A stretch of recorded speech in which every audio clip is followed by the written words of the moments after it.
नमस्कार दोस्तों, स्वागत है आपका अपने प्लेटफॉर्म सौरवेद ऑफिशियल पर। मैं आशा करता हूं आप सभी स्वस्थ, मस्त और ज़बरदस्त होंगे और अपनी तैयारी को बेहतर तरीके से कर रहे होंगे। दोस्तों, आज का दिन आप सभी के लिए बहुत बड़ा दिन है। जैसा कि मैंने आपसे का वादा किया था कि आज से हम UP triple SC special teacher 58 post के लिए बिल्कुल ऑफिशियल सिलेबस के अनुसार अपनी पहली क्लास शुरू करेंगे।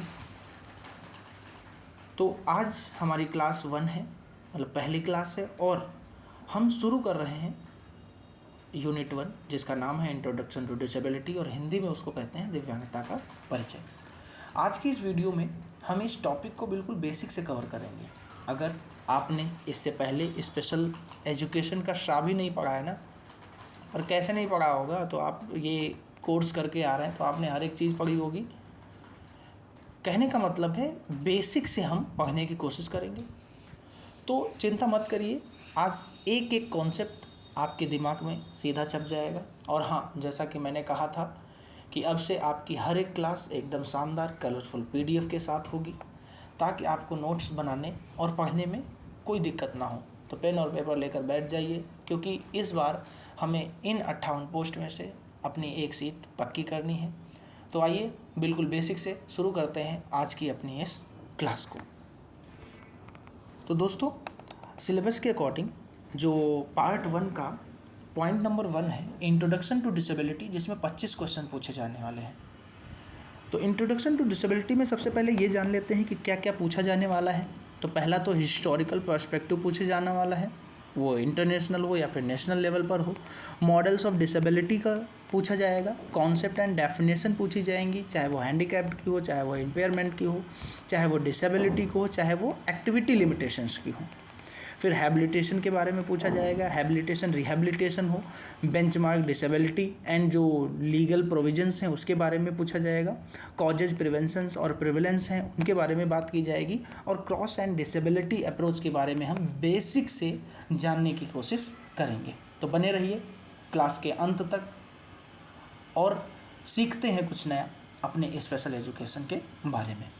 ठीक है, तो जो हमारा पहला टॉपिक है विकलांगता परिचय और दृष्टिकोण। ठीक है, तो दोस्तों यहाँ पर थोड़ा सा टाइपिंग एरर हो रखी है।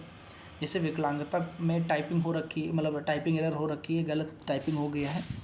ठीक है, तो इसको मैं सही कर लेता हूँ। तो जहाँ जहाँ भी आपको टाइपिंग एरर लगे तो उसको नज़रअंदाज कर दीजिएगा, और उसके लिए मैं आप लोगों से माफ़ी मांगता हूँ, और आगे से ऐसी गलतियाँ इसमें नहीं देखने को मिलेंगी। वैसे भी ये एक टेक्निकल एरर है। ठीक है, तो इसको मैं सही करके लिख देता हूँ।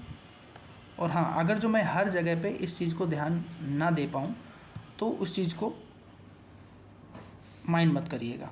ठीक है, ये विकलांग।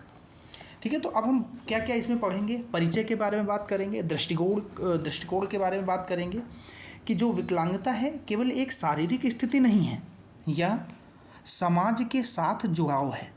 यह एक ऐसा विषय है जो मानव अधिकारों, सामाजिक न्याय और समाज समानता की नींव पर खड़ा है। ठीक है, इसमें विकलांगता क्या है इसके बारे में, इसकी मूल अवधारणा और परिभाषा के बारे में परिचित होंगे।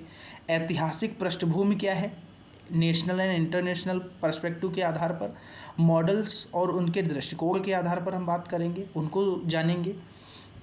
और जो अधिकार हैं, जो उनके अधिकार हैं, जो कानून हैं, उनके बारे में हम क्या करेंगे, यहाँ पर बातचीत करेंगे। तो पढ़ते हैं नेक्स्ट स्लाइड की तरफ। तो इसमें हम पढ़ेंगे विकलांगता का इतिहास। ठीक है, जो कि लिखा ही है हिस्टोरिकल पर्सपेक्टिव। ठीक है, तो अगर जो हम इतिहास की बात करेंगे तो इसका इतिहास कोई बहुत छोटा नहीं है। ठीक है, कि हाँ एक ही महीने का हो, 2 महीने का हो, 3 महीने का हो, या फिर कुछ समय का हो, तो ऐसा नहीं है। जो विशेष शिक्षा का इतिहास है रातों रात नहीं बना है। कहा जाता है कि यह क्रूरता से शुरू होकर दया, फिर प्रयोग और अंत में अधिकारों तक पहुंचा है। ठीक है, तो हम ऐसा कह दें कि इसका इतिहास बहुत छोटा है तो ये गलत चीज़ होगी। ठीक है, तो विकलांगता के प्रति समाज का जो दृष्टिकोण है हजारों सालों में बदला है। प्राचीन काल में विकलांग लोगों को अक्सर अभिशाप या पुनर्जन्म के कर्मों से जोड़ा जाता था, जबकि आधुनिक युग में मतलब आज के समय में यह अधिकार का विषय बन गया है। क्या बन गया है? अधिकार का विषय बन गया है। ठीक है, तो अब हम पढ़ते हैं प्राचीन काल के बारे में। किसके बारे में? प्राचीन काल के बारे में, कि एंशियंट टाइम में जो दिव्यांग स्टूडेंट्स हैं, दिव्यांग पर्सन्स हैं, ठीक है, उनको किस नज़रिए से देखा जाता था। तो जो विकलांगता है को दैवीय प्रकोप माना जाता था, अभिशाप माना जाता था, पूर्व जन्म के पाप का परिणाम माना जाता था। कई समाजों में जो विकलांग व्यक्तियों को समाज से अलग रखा जाता था तथा उनकी उपेक्षा की जाती थी, आलोचना की जाती थी, जो बिल्कुल भी गलत था। अब उनके अकॉर्डिंग सही था, ठीक है, क्योंकि उस समय इतनी जागरूकता नहीं थी। ठीक, धीरे धीरे समय और बढ़ता है, हम आगे की ओर बढ़ते हुए आते हैं, तो उस टाइम पीरियड को बोलते हैं मेडाइवलिस्ट टाइम पीरियड, जिसमें क्या किया गया कि जो उस समय की धार्मिक संस्थाएं हुआ करती थी, ठीक है, जो धार्मिक संस्थाएं हुआ करती थी, उन्होंने क्या किया, इन लोगों के देखभाल की भूमिका निभाई, देखभाल करना शुरू किया। जो विकलांग लोग थे उन लोगों को अक्सर भिक्षा या दान पर निर्भर रहना पड़ता था। और जो चिकित्सीय मॉडल है, तो इसमें जो इनकी देखभाल की भूमिका निभाने के लिए कौन लोग आए? जो धार्मिक संस्थाएं हुआ करती थी वो आगे आई, ठीक है, क्योंकि जो ये दिव्यांग लोग हुआ करते थे वो अक्सर भिक्षा या दान पर निर्भर रहा करते थे, क्योंकि पहले तो इनको माना ही जाता था कि मतलब बुरी आत्माओं का प्रकोप है और पुराने कर्मों का फल है, तो ऐसा कुछ भी नहीं है। ठीक है, धीरे धीरे मानसिकताएं लोगों की चेंज होती गई और आज हम कहाँ पर हैं ये हम सब लोग जानते हैं। ठीक है, हर एक इंसान जागरूक हो चुका है।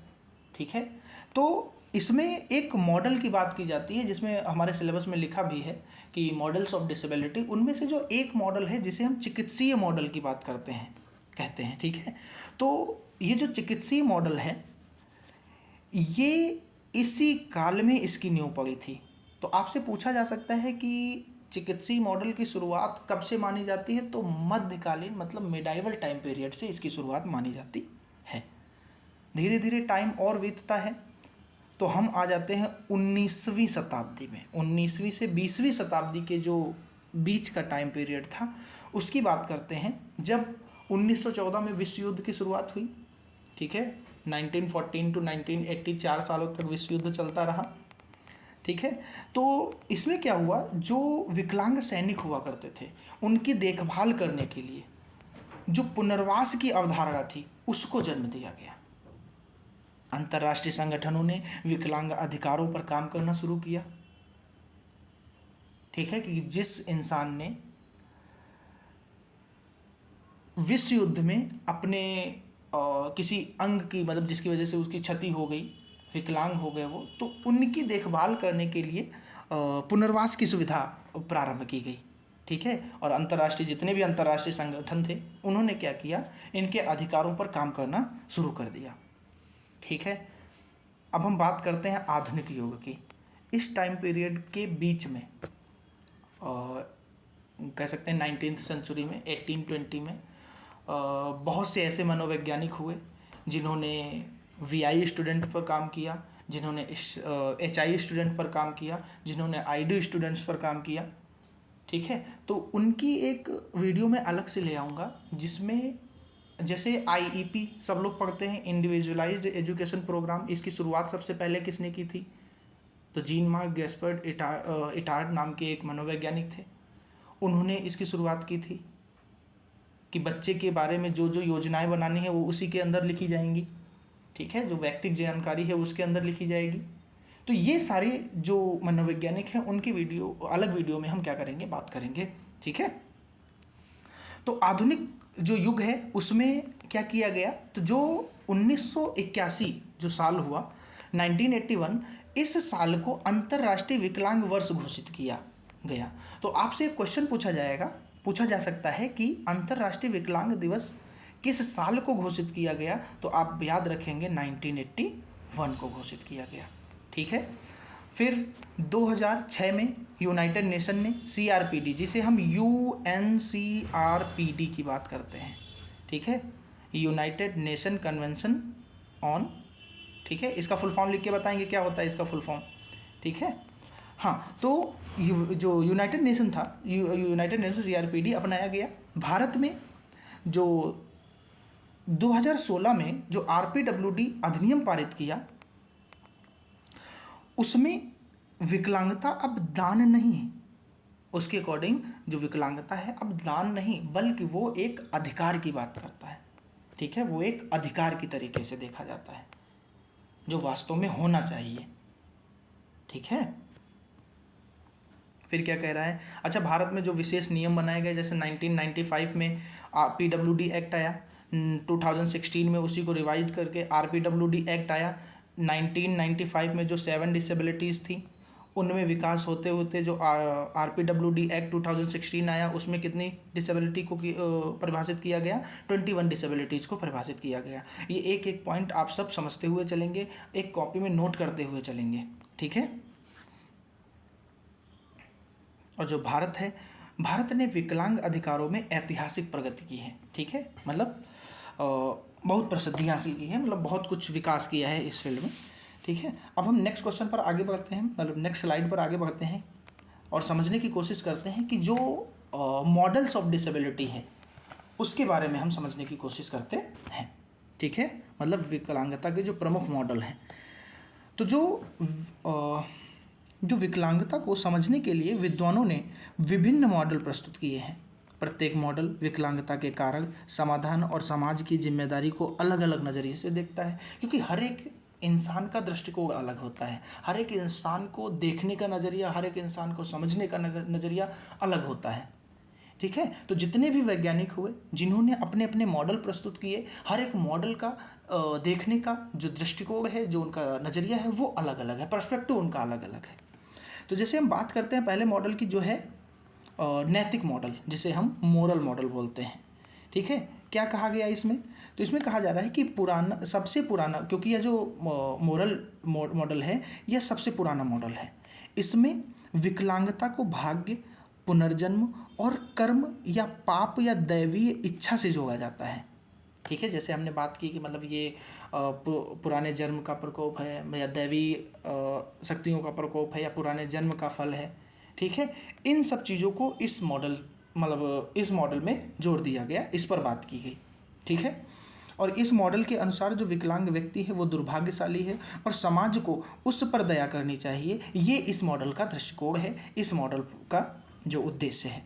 यह मॉडल विकलांग व्यक्ति को निष्क्रिय और आश्रित बनाता है कि हमें इन पर दया करनी चाहिए, ठीक है। ये जो हमारे दिव्यांग भाई हैं वो कोई दया के पात्र नहीं है, ठीक है, वो इतना कैपेबल हैं, वो अपनी चीज़ें कर सकते हैं, हमसे भी बुद्धिमान हैं, ये सारी चीज़ें हैं ना। तो ये मॉडल ये इन बातों पर आधारित है, ये बातें करता है, ठीक है। तो दूसरी बात करते हैं चिकित्सीय मॉडल, जिसकी अभी हमने पिछली स्लाइड में बात की कि ये जो चिकित्सीय मॉडल है इसकी शुरुआत कब से मानी जाती है, तो मध्यकालीन टाइम पीरियड से मानी जाती है, ठीक है। तो ये जो मॉडल है ये विकलांगता को एक बीमारी या दोष मानता है। क्या मानता है, यह विकलांगता को एक बीमारी या दोष मानता है जिसे डॉक्टरों और थेरेपिस्ट द्वारा ठीक किया जा सकता है और कम किया जा सकता है, ठीक है। और यह इन्हीं व्यक्ति की कमजोरी पर क्या होता है, ध्यान केंद्रित करता है, ना कि समाज की बाधाओं पर, ठीक है, कि समाज की बाधाएं क्या है। जैसे एक फिजिकली हैंडीकैप कैंडिडेट है, मतलब व्यक्ति है, पर्सन है, उनको समाज में किन बाधाओं का सामना करना पड़ रहा है कि लोग उनकी आलोचना कर रहे हैं, लोग ऐसा ऐसा बोल रहे हैं।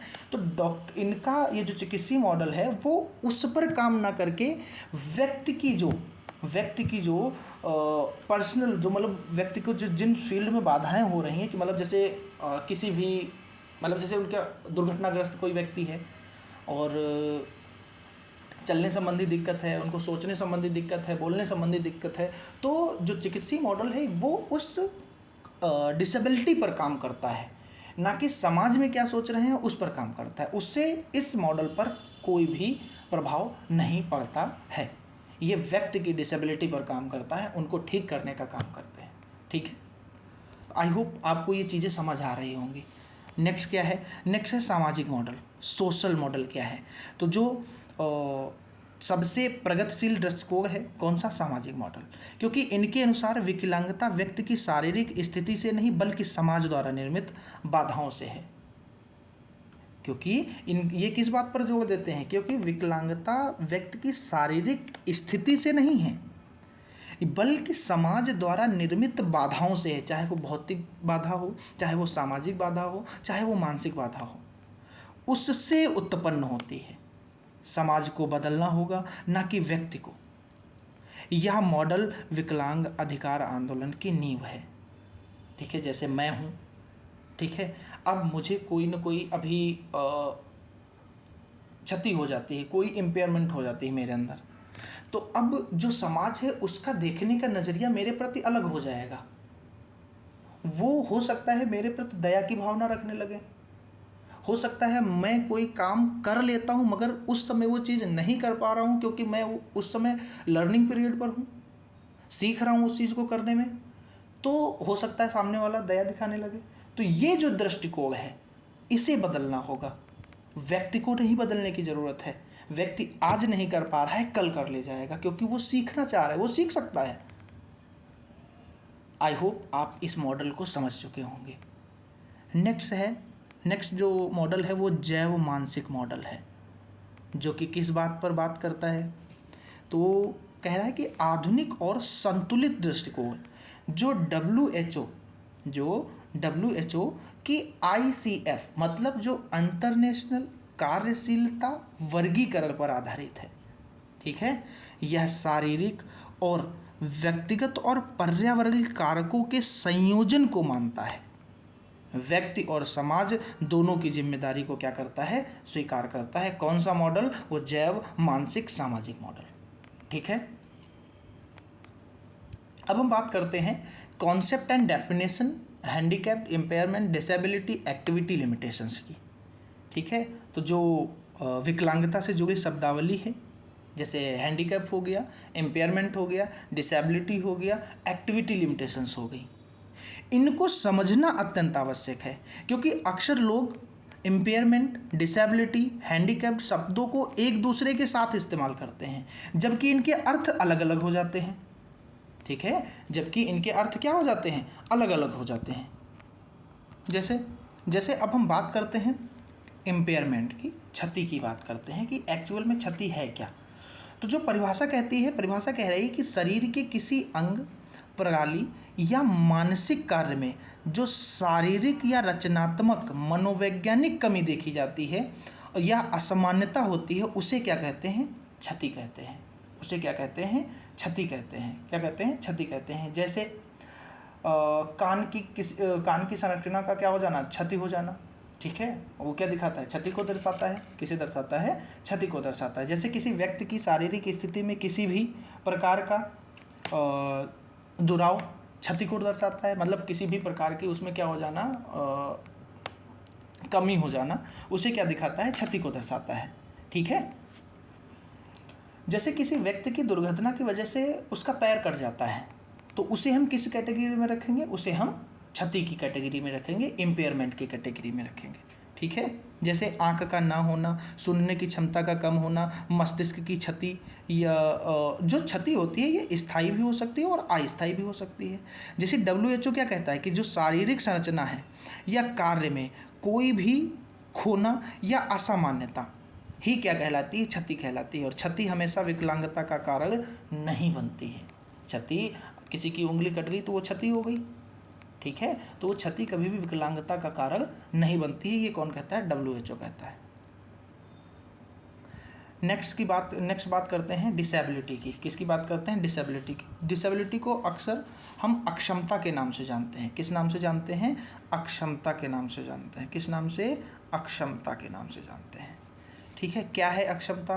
कि किसी स्वास्थ्य स्थिति के कारण, मतलब उसमें क्षति के कारण व्यक्ति को दैनिक गतिविधियों को करने में कुछ जो कठिनाई होती है या जो लिमिटेशंस देखने को मिलती हैं, उसे क्या कहते हैं, उसे हम अक्षमता कहते हैं। उसे क्या कहते हैं, अक्षमता कहते हैं। क्योंकि जो अक्षमता है वो क्षमता के बिल्कुल विपरीत है। जो मस्तिष्क क्षतिग्रस्त होने से, जैसे सोचने की अक्षमता आ जाना, क्षमता में कमी होना, समझने की क्षमता में कमी होना, निर्णय लेने की क्षमता में कमी होना, तर्क करने की क्षमता में कमी होना, हिसाब जोड़ने की क्षमता में कमी होना, इस प्रकार इन सभी प्रकार की जो क्रियाएं होती हैं उनमें समस्या देखने को मिलती है। ठीक है, तो यह व्यक्ति और पर्यावरण के बीच अंतःक्रिया का उदाहरण है। उदाहरण जैसे चलने में कठिनाई होना, पढ़ने में असमर्थता होना, संवाद करने में बाधा होना।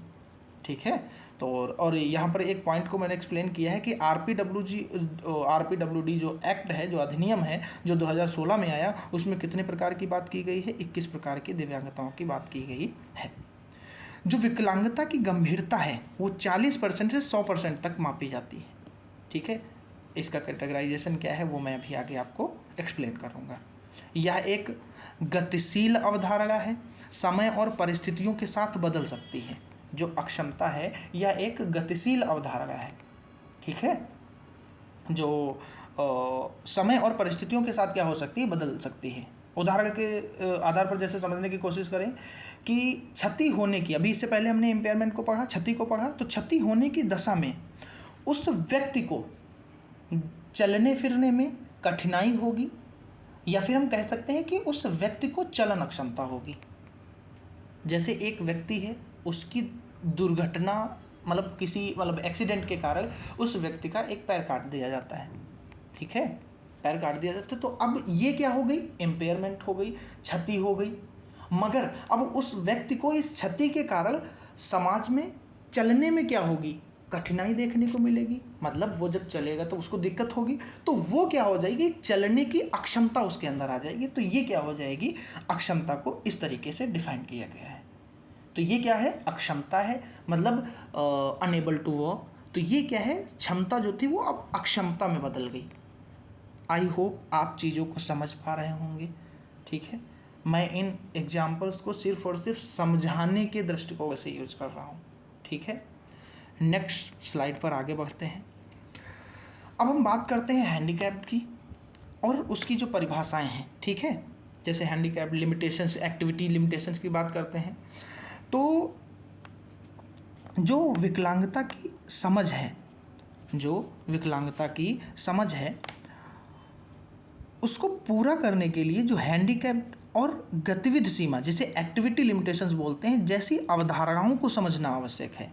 ये शब्द अक्सर एक दूसरे से क्या हो जाते हैं, भ्रमित करने, मतलब इनमें क्या होता है, हमको मतलब अर्थ स्पष्ट करने में थोड़ा सा कठिनाई देखने को मिलती है।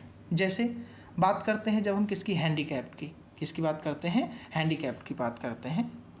ठीक है, हैंडीकैप्ड की बात करते हैं, तो इसकी परिभाषा क्या कह रहे हैं कि जब समाज की भौतिक, सामाजिक या संरचनात्मक बाधाएं किसी विकलांग व्यक्ति को समाज में पूर्ण और समान भागीदारी से रोकती हैं, तो उसे हम क्या कहते हैं, हैंडीकैप कहते हैं। क्या कहते हैं, हैंडीकैप कहते हैं। यह समाज द्वारा निर्मित एक बाधा है, न कि व्यक्ति की कमजोरी। एक व्यक्ति को कोई अक्षमता है तो उस व्यक्ति को वो तब तक वो अक्षमता महसूस नहीं होगी अगर जो हर एक व्यक्ति उस नज़रिए से सोचना बंद कर देगा, आलोचना करना बंद कर देगा, तो उस व्यक्ति को अक्षमता महसूस नहीं होगी। वो उस मतलब मेन स्ट्रीमिंग से अपने आप ही जुड़ जाएगा। मगर आज के समाज का ऐसा दृष्टिकोण हो चुका है, ऐसा नज़रिया हो चुका है जो कहीं ना कहीं दिक्कत क्रिएट करती है। ठीक है, तो वही कहा जा रहा है कि यह समाज द्वारा निर्मित बाधा है, समाज के द्वारा निर्मित की गई है बाधाएं, न कि व्यक्ति की कमजोरी है। उस व्यक्ति की कोई कमजोरी नहीं है। ठीक है, उदाहरण से जैसे समझते हैं कि बिना रैंप वाली इमारत, नौकरी में भेदभाव, परिवहन की असुविधा।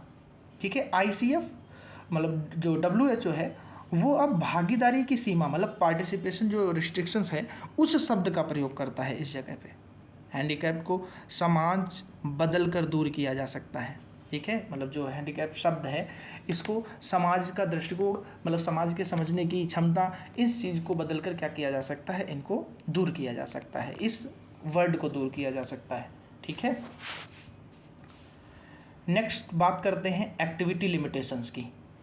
एक्टिविटी लिमिटेशंस की आपको इस वर्ड से ही समझ में आ रहा होगा। एक्टिविटी मतलब जब हम कोई एक्टिविटी करते हैं, कोई गतिविधि करते हैं, कोई एक्शन करते हैं, कोई क्रियाकलाप करते हैं, उनमें जब हमको कोई लिमिटेशंस देखने को मिलती हैं। ठीक है, जैसे एक गाय है, वो एक खूंटे से बंधी हुई है और एक रस्सी है जो कि 1 मीटर की है, तो वो उसी रेडियस में क्या करेगी, घास को चरेगी। तो उसके लिए वहाँ पर वो लिमिटेशंस हैं। ठीक है, जैसे मैं हूँ, मुझे एक चैप्टर दे दिया गया पढ़ने के लिए, वर्णमाला। अब मैं वर्णमाला चैप्टर पढ़ चुका हूँ और वो चीज़ें मुझे अच्छे से आ चुकी हैं, मगर मेरे ऊपर ये बाउंडेशन है कि मैं इससे आगे नहीं पढ़ सकता जब तक कि मेरे टीचर आगे नहीं पढ़ाएंगे। तो वो मेरे लिए एक तरीके से लिमिटेशंस हो गई, लिमिट फिक्स कर दी गई। ठीक है, ये चीज़। तो परिभाषा क्या कहती है, किसी व्यक्ति को अपने दैनिक कार्यों को पूरा करने में जो कठिनाई होती है, सीमा होती, मतलब जो सीमाओं का अनुभव होता है, उसे क्या कहते हैं, गतिविधि सीमा कहते हैं।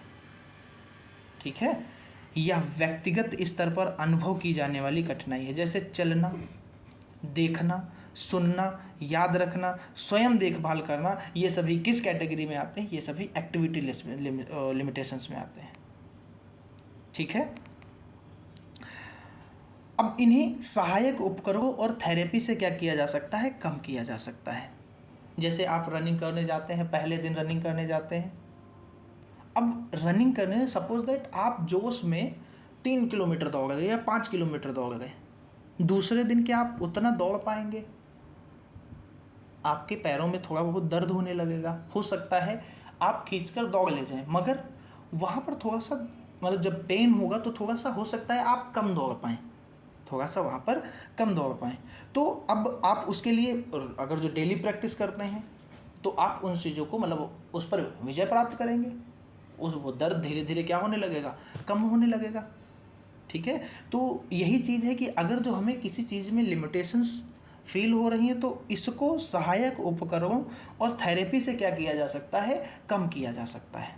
ठीक है, आई होप आप चीज़ों को समझ पा रहे होंगे। अब इन्हीं चारों को, जैसे क्षति हुई और जो अक्षमता है, गतिविधि सीमा है और हैंडीकैप को हम एक साथ समझने की कोशिश करते हैं। कि हमने क्षति की बात की कि किसी व्यक्ति की दुर्घटना हो गई और उसका उस दुर्घटना में क्या कर दिया जाता है, पैर कट कर दिया जाता है, तो उसको क्या हो गई, मतलब वो वहाँ पर क्षति हो गई। ठीक है, तो वहाँ पर हम कौन सा वर्ड यूज करेंगे कि इन, मतलब ये एक क्षति का प्रकार है, मतलब हम कह सकते हैं कि जो क्षति है वो शारीरिक आधार है। क्या है वो, शारीरिक आधार है। फिर हम बात करते हैं अक्षमता की, डिसेबिलिटी की। तो जो अक्षमता है वो कार्यात्मक प्रभाव है, कि मतलब एक पर्सन है, उसका एक्सीडेंट की वजह से पैर काट दिया गया। ठीक है, तो उनको उस चीज़ की क्षति हो गई। अब उस क्षति की वजह से अब वो उनको, मतलब जो उनकी क्षमता चलने की थी, अब वो जो उनकी क्षमता थी वो अब अक्षमता में बदल गई। किस में बदल गई, अक्षमता हो गई में बदल गई। मतलब वो जो अक्षमता है वो कार्यात्मक प्रभाव है। आपको समझ में आया? अब उस कार्यात्मक प्रभाव के कारण, उस क्षति के कारण जो उनकी लिमिटेशंस हैं, जैसे छत पे चढ़ना हो गया, ठीक है, दौड़ना हो गया, तो उनकी जो गतिविधि सीमा है वो महसूस करने लगे, व्यक्तिगत अनुभव उनको होने लगा। अब इसकी वजह से जो समाज का दृष्टिकोण है, जो समाज का देखने का नज़रिया है, मतलब हैंडीकैप्ड सामाजिक परिणाम हो गया। क्योंकि अब उनको पहले क्षति हुई, काम करने में अक्षमता हुई, ठीक है, और उनकी लिमिटेशंस उनके सामने आ गई कि जो वो काम पहले उनकी क्षमता थी करने की, अब वो अक्षमता में बदल गई। अब लोग उनको अलग नज़रिए से देखने लगे। तो हैंडीकैप क्या है, ये एक सामाजिक दृष्टिकोण है। आई होप आप चीज़ों को समझ पा रहे होंगे। और अगर जिस दिन ये समाज बदल गया, समाज के सोचने का नज़रिया बदल गया, हैंडीकैप ऑटोमेटिक कम हो जाएगा, वर्ड ही कम यूज होने लगेगा। ठीक है, नेक्स्ट आगे बढ़ते हैं। नेक्स्ट क्या कह रहा है, अब हम बात करते हैं, हमने हिस्टोरिकल पर्सपेक्टिव को देखा, national and international models of disability को देखा, मोरल की बात की हमने, जो चिकित्सीय मॉडल की बात की हमने, जैव मॉडल की बात की, जिसमें हमने किस चीज़ की बात की थी, जैव मॉडल में किसकी बात, जैव मानसिक सामाजिक मॉडल की बात की थी, और हमने सोशल मॉडल की बात की थी। 4 प्रकार के मॉडल्स की हमने बात की, जिसमें से चिकित्सीय मॉडल है, उसकी नींव कब पड़ी, तो मध्यकालीन इतिहास, मतलब मध्यकालीन टाइम पीरियड में पड़ी। ठीक है, ये सारी चीज़ें हमने अभी तक पढ़ी। तो नेक्स्ट जो पॉइंट आता है वो है हमारा हैबिलिटेशन एंड रिहैबिलिटेशन। तो हैबिलिटेशन एंड रिहैबिलिटेशन क्या कहता है, इसके बारे में हम थोड़ा सा ध्यान से समझने की कोशिश करते हैं। तो हैबिलिटेशन क्या कह रहा है कि जो हैबिलिटेशन है, ये जन्मजात बचपन में उत्पन्न जो अक्षमता है, जो दिव्यांगता है, उसके कारण व्यक्ति ने कभी भी कुछ कौशल अपने अंदर विकसित नहीं किए, तो उन कौशलों को पहली बार सिखाना ही क्या कहलाता है, हैबिलिटेशन कहलाता है। एक व्यक्ति है, उसको जन्मजात या बचपन से कोई दिव्यांगता हो गई, कोई अक्षमता हो गई, कोई विकलांगता हो गई, जिसकी वजह से उस व्यक्ति ने कोई भी कौशल अपने अंदर विकसित नहीं किया या फिर वो विकसित करने में अक्षम है। तो अब जो रिसोर्स टीचर हैं वो उनके अंदर वो पहली बार उनको सिखाने की कोशिश कर रहे हैं उन कौशलों को, तो यही क्या कहलाएगा, हैबिलिटेशन कहलाएगा। आई होप आपको चीज़ें समझ आ गई होंगी कि हैबिलिटेशन क्या है, व्हाट इज़ हैबिलिटेशन। तो अगर जो ये नोट्स आपको सब पसंद आ रहे हैं, आपको मेरा समझाना पसंद आ रहा है, तो आप एक लाइक ज़रूर कीजिए, चैनल को सब्सक्राइब ज़रूर कीजिए। इससे मुझे एक मोटिवेशन मिलता है। मुझे क्या, हर एक यूट्यूब पे पढ़ाने वाले टीचर को मोटिवेशन मिलता है जो फ्री कंटेंट डिलीवर कर रहे हैं। ठीक है, तो ये हैबिलिटेशन हो गया। जैसे जन्मजात अंधापन, बधिरता, मस्तिष्क पश्चाघात में उपयोगी होता है ये चीज़। ठीक है, वो हैबिलिटेशन के अंतर्गत आता है। भाषा, चलन, स्व देखभाल जैसे मूल कौशल सिखाना, विशेष शिक्षा, व्यावहारिक थेरेपी, कार्य चिकित्सा शामिल होता है इसी में। बच्चों में अधिक प्रासंगिक चीज़ें वो करना, मतलब सिखाना, या फिर कोई लक्ष्य जैसे नई क्षमताओं का निर्माण करना, गोल फिक्स कर लिया कि ये हम इस बच्चे के अंदर ये जैसे बच्चा खाना नहीं खा पा रहा है तो हम उस बच्चे को खाना खाना सिखा रहे हैं, तो ये हैबिलिटेशन में आ जाएगा, अगर जो हम पहली बार सिखा रहे हैं। ठीक है, दूसरा देखते हैं कि रिहैबिलिटेशन क्या है।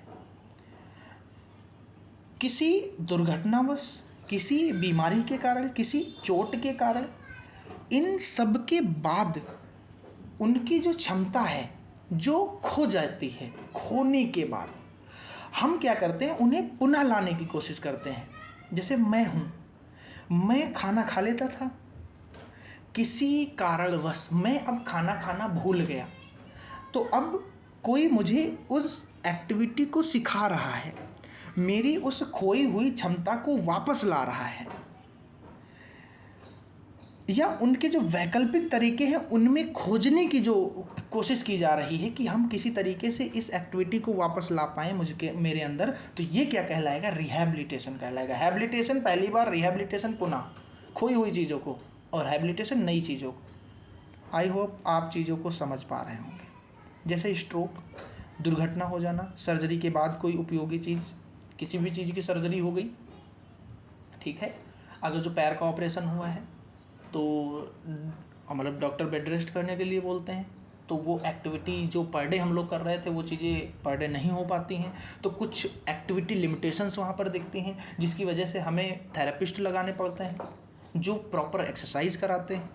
ठीक है, तो ये सारी चीज़ें उसमें शामिल होती हैं रिहैबिलिटेशन में। ठीक है, जैसे पैरों में जकड़न आ जाती है बहुत दिनों तक, जैसे हम बात करते हैं, जैसे हमारे एस्ट्रोनॉट होते हैं, अंतरिक्ष यात्री होते हैं, क्या स्पेस में वो ऐसे ही तैरते रहते हैं, तो वहाँ से जब वापस आते हैं तो क्या उनकी वो हैबिट गायब हो चुकी होती है, तो उनको थेरेपी दी जाती है प्रॉपर। ठीक है, ये सारी चीज़ें। व्यावसायिक पुनर्वास, जैसे नई नौकरी के कौशल डेवलप करना, वयस्कों में अधिक प्रासंगिक चीज़ें डेवलप करना, और जैसे लक्ष्य है कि पुरानी क्षमताओं की वापसी लाना। ठीक है, हम गोल फिक्स करते हैं कि अच्छा ये बच्चा ये चीज़ नहीं कर पा रहा है, तो चलिए हम इस गोल को सेलेक्ट करते हैं और इससे जो रिलेटेड जो हमारे इक्विपमेंट हैं उनको हम लागू करेंगे और नई एक रणनीति बनाते हैं इसके पुराने कौशल्स को डेवलप करने की। ठीक है, आपको समझ में आ गई होंगी चीज़ें। जैसे शारीरिक थेरेपी में हम क्या करते हैं, जैसे मांसपेशियां हो गई, जोड़ हो गए और गतिशीलता, जो इन सब में गतिशीलता आ जाती है, मतलब जो एक तरीके से मांसपेशियां जोड़ हो गई, इनमें क्या होता है, जो गतिशीलता गायब हो जाती है, उनको क्या करते हैं, उनको सुधारने का काम किया जाता है विशेष व्यायाम के माध्यम से, विशेष तकनीकों के माध्यम से। ठीक है। कार्य चिकित्सा क्या है, तो कार्य चिकित्सा क्या करता है, यह दैनिक जीवन की जो गतिविधियां हैं उनको स्वतंत्र रूप से करने के कौशल विकसित करता है। ठीक है। भाषा थेरेपी क्या है, स्पीच थेरेपिस्ट काम करते हैं, जैसे बोलने संबंधी, समझने संबंधी, संवाद करने की जो क्षमता विकसित करना, पुनर्स्थापित करना। जैसे कुछ बच्चे ऐसे होते हैं जो बोल रहे होते हैं और अचानक से उनकी आवाज़ चली जाती है, तो स्पीच थेरेपिस्ट उन पर काम करते हैं। कुछ स्पेसिफिक वर्ड नहीं बोल पाते हैं तो उस पर काम किया जाता है। ठीक है, इस तरीके से। सामुदायिक पुनर्वास क्या होता है, मतलब कम्युनिटी बेस्ड जो रिहैब सेंटर्स होते हैं उनका क्या काम होता है, जैसे CRC हो गया, ये सारी चीज़ें जो हैं। ठीक है। जैसे स्थानीय स्तर पर कम लागत में पुनर्वास सेवाएं उपलब्ध कराना, विशेष रूप से ग्रामीण क्षेत्रों में। ठीक है। ये सारी चीज़ें क्या होती हैं, ये रिहैबिलिटेशन और हैबिलिटेशन के अंतर्गत आती हैं। तो दोस्तों ये सारी चीज़ें आपको समझ आ रही होंगी। अगर जो आपको ये समझ में आ रही हैं और मेरा समझाना आपको पसंद आ रहा है और ये नोट्स आपको पसंद आ रहे हैं, तो एक लाइक और चैनल को सब्सक्राइब, और अपने उन दोस्तों तक जो दोस्त इस फील्ड में तैयारी कर रहे हैं, इस एग्ज़ाम की तैयारी कर रहे हैं, उन तक ज़रूर शेयर करें। ठीक है। नेक्स्ट देखते हैं, नेक्स्ट क्या कह रहा है, बेंचमार्क डिसेबिलिटी की बात करते हैं। बेंचमार्क डिसेबिलिटी की बात करेंगे इसमें, और लीगल प्रोविजंस की बात करेंगे। आप इस वीडियो को देखने से पहले, देखने के साथ साथ अपने पास अपना सिलेबस ज़रूर रखिएगा और देखिएगा कि क्या कोई मैंने ऐसा टॉपिक है जो इंट्रोडक्शन टू डिसेबिलिटी में जो दिया गया है उसको मैंने नहीं समझाया है। मैंने हर एक पॉइंट को पॉइंट टू पॉइंट समझाने की कोशिश की है। ठीक है। तो बेंचमार्क डिसेबिलिटी, इसको समझते हैं कि बेंचमार्क जो डिसेबिलिटी है एक महत्वपूर्ण कानूनी और प्रशासनिक अवधारणा है जो यह निर्धारित करती है, जो यह फिक्स करती है कि किन विकलांग व्यक्तियों को सरकारी योजनाओं में आरक्षण और सुविधाओं का लाभ मिलेगा। आपने तो ऐसे भी बहुत सारी चीज़ें देखी होंगी कि बहुत से ऐसे चीज़ें सामने आई हैं, बहुत सी ऐसी न्यूज़ सामने आई हैं कि फेक डिसेबिलिटी सर्टिफिकेट बना के लोग दिव्यांग लोगों का क्या कर रहे हैं, हक छीन रहे हैं। ठीक है। तो ऐसा नहीं करना चाहिए, जो उस चीज़ का हकदार है उसको वो चीज़ें मिलनी चाहिए। ठीक है। तो इसीलिए ये बेंचमार्क डिसेबिलिटी क्या की गई हैं, डेवलप की गई हैं। तो अब ये देखते हैं कि बेंचमार्क विकलांगता है क्या। तो जो RPWD एक्ट है 2016 के अनुसार जो आया, कम से कम 40% विकलांगता वालों को बेंचमार्क विकलांग माना जाता है। इस प्रमाण पत्र के आधार पर व्यक्ति को विभिन्न सरकारी लाभ मिलते हैं। जैसे 40% कम है तो वो हल्की विकलांगता में आएंगे, मतलब उनके जो लाभ होते हैं वो सीमित होते हैं, लिमिटेड होते हैं। ठीक है। जैसे 40% या अधिक, 40% है या फिर उससे अधिक है, तो उसमें क्या होता है, जो बेंचमार्क वो क्या होंगे, वो बेंचमार्क विकलांगता उनके अंदर होगी, तो उन्हें क्या होगा, उन्हें पूर्व लाभ मिलेगा उस चीज़ से रिलेटेड। जैसे 80% या उससे अधिक तो गंभीर विकलांगता, जैसे अतिरिक्त सहायता उनको दी जाती है। जैसे कौन कौन सी सहायता दी जाती हैं, ट्रैवल पास मिलना। ठीक है। और इंदिरा गांधी एक करके योजना होती है, पेंशन योजना होती है, उसके थ्रू उनको लाभ मिलना। ठीक है। तो ये सारी क्या दी जाती हैं, इनको सुविधाएं दी जाती हैं बेंचमार्क डिसेबिलिटी में। जैसे जो शिक्षा में आरक्षण, जैसे स्कूल और कॉलेज में एडमिशन संबंधी आई थिंक 5% आरक्षण दिया जाता है। ठीक है। इसमें कितना, 5%। ठीक है। सरकारी नौकरियों में कितने परसेंट, 4%। ठीक है। पेंशन और वित्तीय सहायता दी जाती है, यात्रा में रियायत दी जाती है, मतलब छूट दी जाती है, और सहायक उपकरण या रियायती दर उपलब्ध कराई जाती है, कर में छूट दी जाती है, अन्य सरकारी योजनाओं में भी क्या दी जाती है, छूट दी जाती है। यहाँ तक कि जो ट्रेन होती है उसमें भी देखा होगा सीटें जो रिजर्व की जाती हैं। ठीक है। आगे बढ़ते हैं।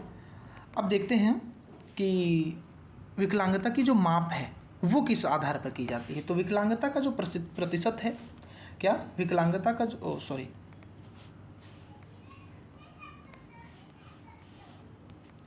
जो विकलांगता का प्रतिशत है निर्धारित करने के लिए मान्य चिकित्सक बोर्ड द्वारा मूल्यांकन किया जाता है। किसके द्वारा किया जाता है, चिकित्सक बोर्ड, मान्य चिकित्सक बोर्ड द्वारा किया जाता है कि जो 40% दिव्यांगता है वो न्यूनतम बेंचमार्क सीमा है, और 60% जो दिव्यांगता है वो मध्यम विकलांगता है, और 80% से ज़्यादा गंभीर विकलांगता में मेजरमेंट किया जाता है।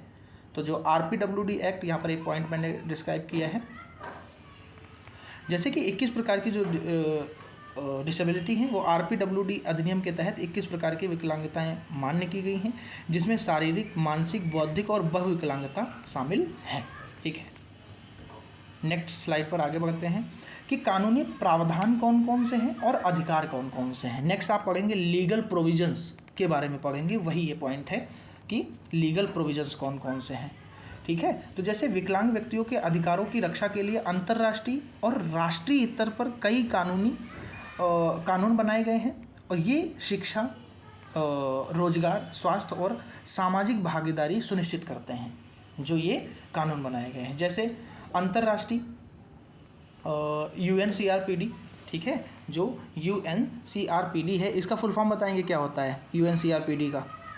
तो इसका जो फुल फॉर्म होता है वो होता है United nation convention on the rights of person with disability. क्या होता है? United Nations convention on the rights of person with disabilities. मैंने ये क्वेश्चन अभी पीछे की स्लाइड में पूछा था, और ज़रूरी नहीं है कि मैंने ये चीज़ें बता दी हैं तो आप कमेंट बॉक्स में अपना कमेंट नहीं करेंगे, आप लिख कर बताएंगे, जिससे ये आपको लॉन्ग टर्म के लिए चीज़ें याद हो जाएं। ठीक है, तो CRPD मतलब ये जो UNCRPD है, संयुक्त राष्ट्र विकलांग व्यक्ति अधिकार कन्वेंशन, ये 2006 में अपनाया गया। कब? 2006 में अपनाया गया, और 2008 में लागू हुआ। यह विकलांग अधिकारों का सबसे व्यापक राष्ट्रीय अंतर्राष्ट्रीय दस्तावेज है। ठीक है, जैसे क्या काम है इसके? तो ये भेदभाव से मुक्ति का अधिकार दिलाता है, समावेशी शिक्षा का अधिकार इसमें शामिल है, स्वतंत्र जीवन और सामुदायिक जीवन का अधिकार इसमें शामिल है, कानूनी क्षमता और निर्णय लेने के अधिकार, और भारत ने 2007 में क्या किया? हस्ताक्षर, और 2008 में अनुसमर्थन किया है। अच्छा, 2007 में हस्ताक्षर मतलब इन्होंने 1 अक्टूबर, कब? 1 अक्टूबर 2007 को भारत ने क्या किया? इस पर साइन किया, और 2008 से इस पर काम करने पर प्रतिबद्ध है। ठीक है, मतलब बाउंड है। ठीक है, ये हुआ इसका मीनिंग। फिर क्या कह रहा है? दूसरा बात करते हैं कि कह रहा है कि RPWD एक्ट 2016, RPWD एक्ट 2016 जो विकलांग व्यक्तियों के अधिकारों का अधिनियम है, कहा जाता है भारत का सबसे प्रगतिशील कानून, जो 1995 के PWD अधिनियम का स्थान लेता है। कौन? जो 1995 में एक एक्ट आया था, PWD एक्ट, ठीक है, जिसमें 7 प्रकार की डिसेबिलिटी की बात की गई थी। अब उन्हीं डिसेबिलिटी को बात बढ़ाकर RPWD एक्ट में कितनी कर दिया गया? 21 डिसेबिलिटी कर दिया गया। शिक्षा में जो 5% आरक्षण पहले जो 3% था, वो शिक्षा में 5% कर दिया गया, और सरकारी नौकरियों में कितने परसेंट कर दिया गया? 4% कर दिया गया। समावेशी शिक्षा का अनिवार्य कर दिया गया, और पहुंच योग्यता मानदंड क्या कर दिए गए? लागू किए गए। अभी मैं इन पॉइंट्स को मैंने अलग से क्या किया है? एक्सप्लेन किया है। विकलांग बच्चों की जो मुफ्त शिक्षा है वो 6 से 18 वर्ष तक क्या कर दी गई? बिल्कुल निर्धारित कर दी गई। जो संवैधानिक अधिकार हैं, जैसे आर्टिकल नंबर 14 है, 15 है, 16 है, 21 है, समानता का अधिकार, भेदभाव से मुक्ति का अधिकार, अवसर की समानता और गरिमापूर्ण जीवन के अधिकार। तो ये जो आर्टिकल हैं इनको आप जरूर याद रखेंगे। हो सके तो इनका एक्सप्लेनेशन आप एक जगह पर जरूर लिख लें, क्योंकि ऐसा नहीं है कि आप सिर्फ पहली बार ही इसी फील्ड में तैयारी कर रहे हैं, आपने आर्टिकल कई बार पढ़े होंगे। ठीक है, तो उनको एक बार रिवाइज जरूर कर लीजिएगा, खासकर इन 4 आर्टिकल को। ठीक है, और जितने मोस्ट इंपॉर्टेंट आर्टिकल है वो मैं आगे बताता रहूँगा। जैसे शिक्षा का अधिकार, RT एक्ट 2009 में आया, जिसमें कहा गया कि 6 to 14 वर्ष के सभी बच्चों, विकलांग सहित जो स्टूडेंट हैं, उनको मुफ्त और अनिवार्य शिक्षा प्रोवाइड कराई जाएगी। ठीक है, फिर रोजगार का अधिकार कि सरकारी क्षेत्र में आरक्षण, समान वेतन, कार्यस्थल पर पहुंच योग्यता और उत्पीड़न में क्या दी जाएगी? सुरक्षा प्रोवाइड कराई जाएगी। ठीक है दोस्तों, क्या आप ये सारी चीज़ें समझ पा रहे हैं? अगर जो समझ पा रहे हैं तो कमेंट बॉक्स में यस लिखकर ज़रूर बताइएगा। ठीक है, नेक्स्ट स्लाइड को एक्सप्लेन करता हूँ, ध्यान से समझिएगा। कह रहा है कि कारण, रोकथाम और प्रसारण, आप अपने सिलेबस में देखिएगा बगल में। नेक्स्ट जो पॉइंट है वो कॉजेस की बात करता है, प्रिवेंशन की बात करता है और प्रिविलेंस की बात करता है। तो इसमें हम देखेंगे कारण कौन कौन से हैं, निवारण कौन कौन से हैं, मतलब रोकथाम कौन कौन से हैं, इनके बारे में हम क्या करेंगे, समझने की कोशिश करेंगे। तो जो विकलांगता के कारणों को समझना और रोकथाम के उपाय अपनाना एक स्वस्थ और समावेशी समाज के लिए समावेशी समाज के निर्माण के लिए अत्यंत आवश्यक है, क्योंकि विश्व स्वास्थ्य संगठन मतलब WHO के जो आंकड़े हैं इस चुनौती की गंभीरता को उजागर करते हैं। जैसे विकलांगता के जो प्रमुख कारण हैं, जैसे आनुवंशिक कारण हो सकते हैं, जन्म के समय जटिलताएं हो सकती हैं, संक्रामक रोग हो सकते हैं, दुर्घटनाएं संबंधी, कुपोषण और दीर्घकालिक रोग, और पर्यावरणीय कारक देखने को मिलते हैं, प्रदूषण, विषाक्त पदार्थ और विकिरण। ठीक है, आप इन पॉइंट्स को एक बार पढ़ लीजिएगा। फिर क्या कह रहा है, रोकथाम के कारण कौन कौन से, जैसे टीकाकरण करवाना हो गया समय समय पर, पोलियो, खसरा और रुबेला जैसी बीमारियों से बचाव के लिए, पोषण, गर्भवती महिलाओं और बच्चों को उचित आहार देना, प्रसव पूर्व देखभाल करना, नियमित जांच करवाना, अल्ट्रासाउंड करवाना, आनुवंशिक परामर्श देना, सुरक्षित वातावरण, सड़क हो गई सुरक्षा, सड़क सुरक्षा और कार्यस्थल सुरक्षा मानदंड प्रस्तुत करना, जागरूकता, स्वास्थ्य शिक्षा और परिवार नियोजन की जानकारी देना, और प्रारंभिक हस्तक्षेप जिसे हम अर्ली इंटरवेंशन बोलते हैं, जो यूनिट 4 में हम आगे पढ़ेंगे। ठीक है, फिर क्या कह रहा है, फिर हम वैश्विक प्रसार की बात करते हैं। किसकी बात करते हैं, वैश्विक प्रसार की बात करते हैं। जो WHO ने आंकड़े प्रस्तुत किए हैं कि विश्व की जो 15% आबादी है, लगभग 1 अरब लोग वो विकलांग हैं। विकासशील देशों में जैसे 80% विकलांग लोग रहते हैं।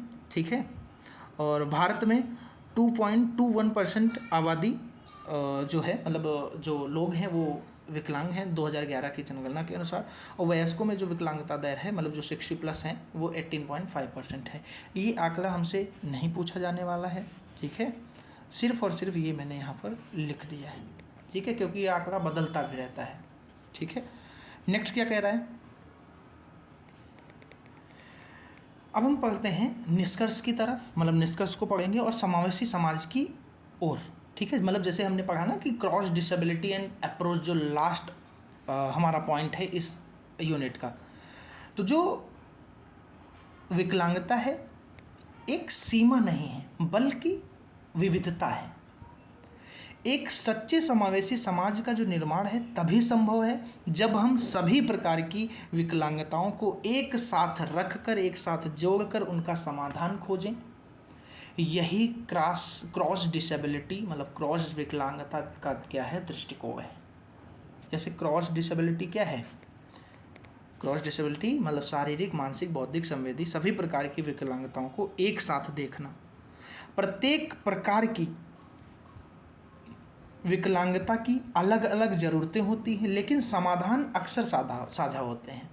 पहुंच, योग्यता, शिक्षा, रोजगार और गरिमा। ठीक है, समान अवसर सम्मान, मतलब हमारा लक्ष्य एक ऐसी दुनिया बनाना है जहां हर व्यक्ति, चाहे वह किसी भी प्रकार की विकलांगता से ग्रसित हो, को समान अवसर, समान अधिकार और समान सम्मान मिले। विकलांग व्यक्ति भार नहीं, समाज के सक्रिय योगदान करता है। ध्यान रखेंगे इस बात को। हमारी सामूहिक जिम्मेदारी क्या बनती है कि समावेशिता केवल सरकार या कानून की जिम्मेदारी नहीं है, यह हर एक नागरिक, हर एक संस्था, हर एक परिवार की जिम्मेदारी है कि रैंप बनाना, भेदभाव ना करना, सहायता भाषा का प्रयोग करना, ये छोटे छोटे कदम बदलाव की ओर आगे ले जाते हैं। शिक्षा क्या है कि समावेशी शिक्षा हर बच्चे को साथ पढ़ने का अधिकार उपलब्ध कराती है। पहुंच, योग्यता मतलब चाहे वो भौतिक हो चाहे वो डिजिटल हो, हर जगह पर हर किसी के लिए सुलभता हो। ठीक है, हर एक इंसान वहां तक पहुंच सके।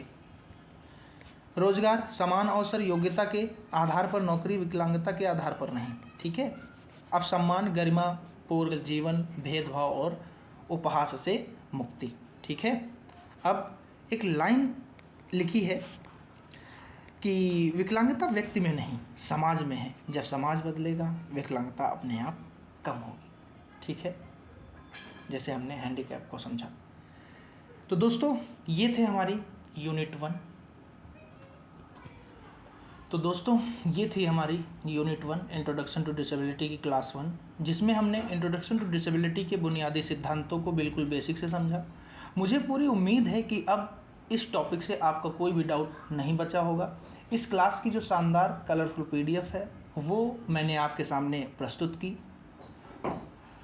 और तो दोस्तों, अगर जो ये हमारे नोट्स और मेरा पढ़ाना आपको पसंद आया हो तो एक लाइक, शेयर और सब्सक्राइब ज़रूर करिएगा। अपने दोस्तों तक बिल्कुल शेयर करिएगा, क्योंकि दोस्त एक बात बहुत ईमानदारी से सोचिए कि यूट्यूब के इतिहास में UPSSC स्पेशल टीचर का जो पूरा सिलेबस है इस तरह यूनिट वाइज और बिल्कुल बेसिक से कोई भी नहीं पढ़ा रहा है। इस कंटेंट को तैयार करने में, किताबों को छानने में और ये कलरफुल PDFs बनाने में बहुत समय लगता है, बहुत मेहनत लगती है। मैं आपसे इस क्लास की कोई फ़ीस नहीं मांग रहा हूँ, आपका बस एक लाइक, एक शेयर और नीचे जो लाल रंग का सब्सक्राइब बटन है उसे दबाना ही मेरी फ़ीस होगी। जब आप सब्सक्राइब करते हैं तो मुझे मोटिवेशन मिलता है कि मैं अगली क्लास और भी दमदार लेकर आऊँ। अगर आपको लगता है कि आपका भाई आपके लिए सच में ईमानदारी से मेहनत कर रहा है तो अभी के अभी चैनल को सब्सक्राइब करिए, वीडियो को लाइक करिए और अपने हर एक ग्रुप में इसे शेयर ज़रूर कर दीजिएगा। कंजूसी बिल्कुल भी मत करना। और अंत में आप अपना स्कोर पिछली वाली क्लास का ज़रूर बताइएगा, ठीक है, कि मैंने इससे पहले जो क्लास की उसमें मेरा कितना स्कोर रहा, और इस क्लास को करने के बाद जो भी मैं क्वेश्चंस कराऊंगा उसमें आपका कितना स्कोर रहने वाला है वो भी बताइएगा। तो चलिए मिलते हैं किसी नई वीडियो में नए टॉपिक के साथ। तब तक के लिए धन्यवाद। जय हिंद, जय भारत।